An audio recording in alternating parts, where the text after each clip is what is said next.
बालों में तेल लगाई कभी आपने? कौन सा तेल लगाते हो? मैं तो भाई देखो, मैं तो बहुत लगाता हूँ नारियल तेल। ठीक है, आज उसकी बात करेंगे। राधे राधे। मैं बात कर रहा हूँ हर्ष मरीवाला की बुक के बारे में, जिसका नाम है हार्श रियलिटीज़। अब I prefer to call it Harsh realities. यार, इनकी इतनी सारी सच्चाइयाँ छिपी है ना इस बुक में। मेरे को लगता है यार ये हर्ष जी की रियलिटीज़ हैं।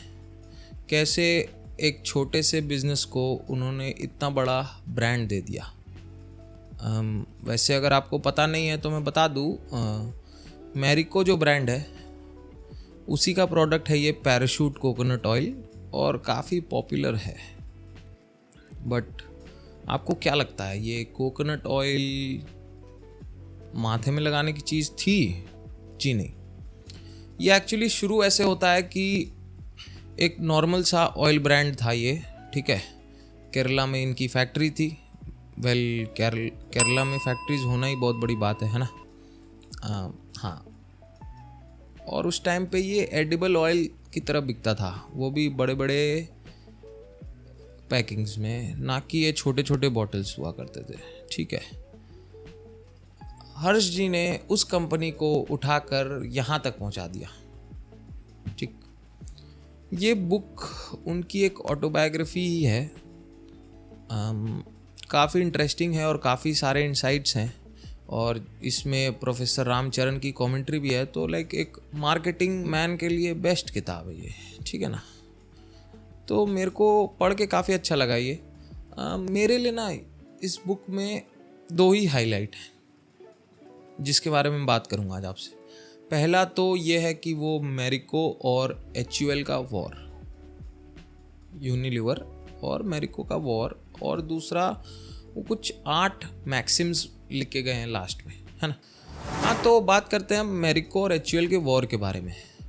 मैरिको और HUL का क्या हुआ था ना, सीन ऐसा था कि HUL को कंज्यूमर बिजनेस में एंटर करना था। ठीक है, अब उनके पास ज़्यादा ऑप्शंस थे नहीं, और पैराशूट वॉज वेल एस्टैब्लिश्ड। तो करते क्या वो लोग, तो उन्होंने क्या किया, उन्होंने सबसे पहले तो टाटा के निहार ब्रांड को खरीदा था।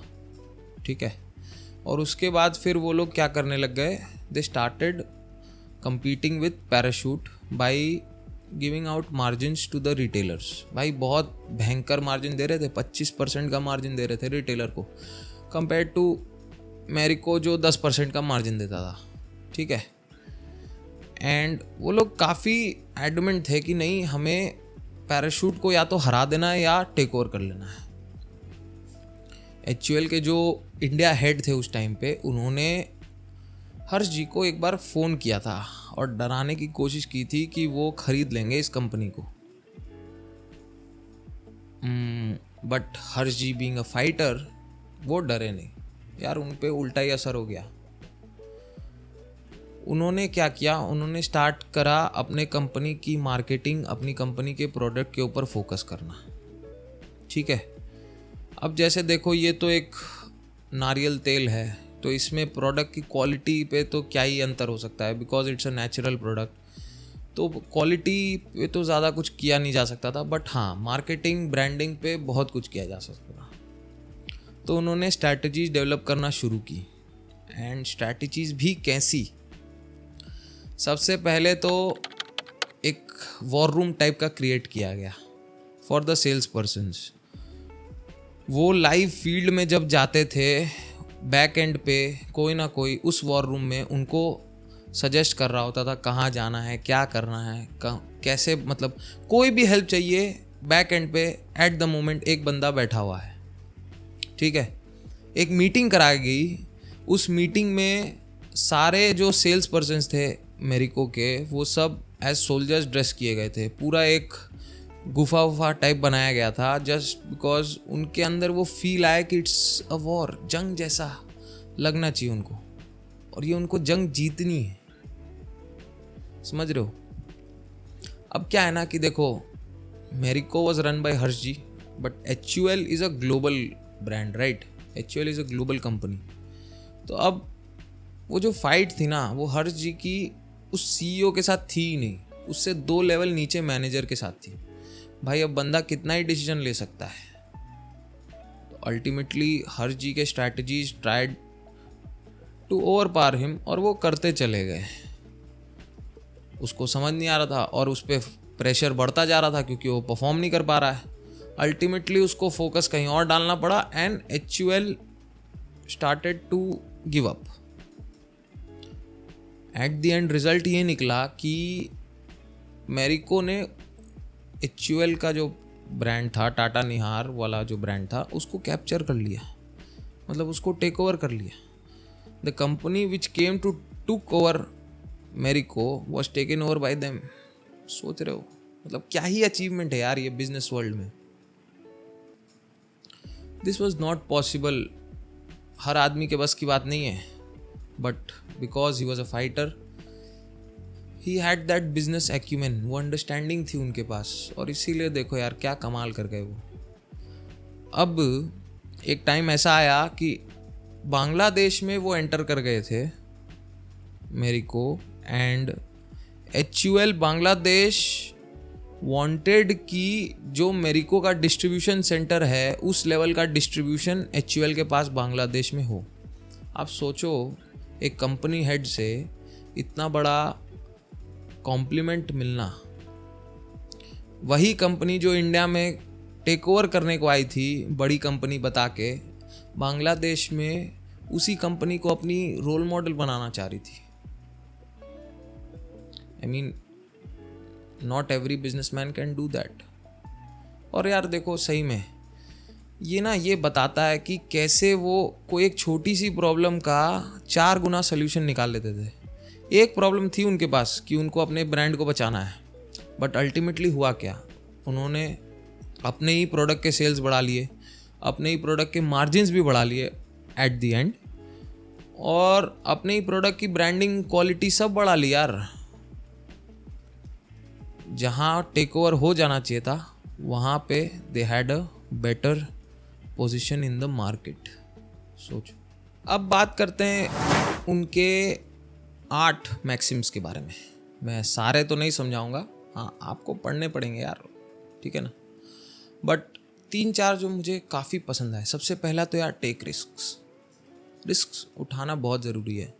भाई घर से निकलोगे नहीं तो पता कैसे चलेगा कि क्या कर सकते हो क्या नहीं कर सकते हो। वो ना हर जी हमेशा ही always try to do something, ऐसा नहीं है कि बैक डाउन कर गया। जैसे मैंने आपको फाइट समझाई, भाई कोई कमज़ोर दिल का आदमी होता जिसको रिस्क नहीं लेना होता, वो भाई एक प्रीमियम में अपने बिजनेस को बेच कर निकल जाता, बट नहीं, उन्होंने रिस्क लिया और अल्टीमेटली देखो उनको वैसा रिवॉर्ड भी मिला है ना। तो रिस्क लेना बहुत ज़्यादा ज़रूरी है। वो लिखते हैं कि जिसने कभी रिस्क लिया ही नहीं उसने कभी कुछ अचीव ही नहीं किया है। तो अगर कुछ बड़ा पाना है तो रिस्क भी बड़ी लगेगी है? अच्छा, दूसरी बात वो कहते हैं कि aim for win win negotiations. ये देखो क्या होता है ना, आप कोई भी सौदा करने जाओ, आप सिर्फ सोचोगे ना कि आपका फ़ायदा हो सामने वाला का नुकसान हो, वो सौदा आपको कभी पटेगा नहीं। Try to find a common ground, ऐसा कुछ सौदा निकाल के लाओ जिसमें दोनों का फ़ायदा हो रहा हो, सामने वाला भी अग्री करता है यार, एंड उससे पता चलता है कि आप कितने अच्छे इंसान हो। और वही तो ज़रूरी है ना। ये सौदा फ़ायदा नुकसान ये सब तो कल ख़त्म हो जाएगा, यादें रह जाएंगी, और लोग उन्हीं को याद रखते हैं जो उनसे अच्छा बर्ताव करते हैं। ठीक है, तो win win, right, win win. अच्छा, तीसरी बात मेरे को बहुत पसंद आई कि रीइन्वेंट योरसेल्फ। ऐसे ही एक मिलता जुलता पॉइंट भी है कि इवॉल्व योर विजन। ये दोनों मैं समझा देता हूँ कि इवॉल्व योर विजन में कहते हैं कि भाई तुम जो सोच के आए थे ना, बस एक पत्थर की लकीर मत मान लेना उसको। भाई टाइम के साथ तुम्हें बढ़ते रहना है। लाइक ठीक है, तुम्हें एक कंपनी बनानी है, तुम बना चुके, आगे क्या, तुम्हारा एक सोशल पर्पस भी है, उसको भी फुलफिल करना है, उसके अराउंड भी वर्क करना है।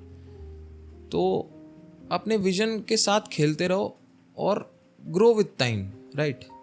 और दूसरा उन्होंने कहा है कि रीइन्वेंट योरसेल्फ। इसमें वो कहते हैं कि भाई ठीक है, तुम जो थे आज से 10-15 साल पहले, आज वो नहीं हो। उस टाइम तुम कैसे थे और उस टाइम जो स्टेप्स तुम्हारे लिए ज़रूरी थे तुमने वो लिए, बट आज वही सेम प्रोसेस हो सकता है तुम्हारे लिए ज़रूरी ना हो या अच्छा ना हो। जैसे एक टाइम आ गया कि उनको समझ में आ गया कि अब मेरे को एक नए मैनेजमेंट की ज़रूरत है, एक नए लीडर की ज़रूरत है, एंड ही स्टेप डाउन। यार कौन छोड़ता है अपना company, but he did professionally. मतलब speaks volumes about him, right? कि यार कितना बढ़िया आदमी होगा वो जो अपनी कंपनी छोड़ के चला गया जस्ट बिकॉज कंपनी का फ़ायदा होना चाहिए। और आखिरी एक बात उन्होंने बड़ी सही कही है कि have a purpose in life. यार जो मैं अभी कह रहा था, देखो फ़ायदा नुकसान होते रहेंगे, ठीक है ना, पैसा बहुत कमा लोगे, लाइफ में एक पर्पस होना चाहिए। एंड ठीक है, एक पर्टिकुलर पॉइंट ऑफ टाइम के बाद आपको उस पर्पस पे वर्क करना चालू कर देना चाहिए। You have your responsibility towards everything, nature, people, this society. बहुत लोग हैं यार जिनके प्रति आपकी रिस्पॉन्सिबिलिटी है, जो आपको फुलफिल करनी चाहिए, बट आप नहीं करते हो। उनके बारे में भी सोचो और काम करो, समझ रहे हो? अब देखो ये तो हो गई किताब की बात, ठीक है। ये बुक मैं कहूँगा जिसको भी मैनेजमेंट सीखनी है, मार्केटिंग सीखनी है, एक अच्छी रीड है, पढ़ो, मज़ा आएगा। हाँ मतलब आपको एग्जैक्ट मतलब टेक्निकल तो नहीं है ये किताब, but still it will teach you a lot of things. यार देखो मतलब मेरे को ना टेक्निकल से ज़्यादा स्टोरी से सीखने में बड़ा मज़ा आता है, तो इसीलिए ना मैं ये किताबें पढ़ता रहता हूँ, क्योंकि इसमें सीखने को बहुत कुछ मिलता है। कहानियों से, किसी दूसरे के एक्सपीरियंस से, मेरे एक्सपीरियंस से बहुत कुछ सीखने को मिलता है। अगर आपने भी ऐसा ही कुछ सीखा है तो कमेंट में शेयर करके मुझे बताओ। वीडियो पसंद आया हो तो लाइक ज़रूर कर देना, इंस्टा पे फॉलो कर लो भाई, ठीक है, और डिस्कॉर्ड पे आ जाओ यार, डिस्कॉर्ड पे बात करेंगे, ठीक है अपने। मिलता हूँ आपसे नेक्स्ट वीडियो में। जय श्री श्याम।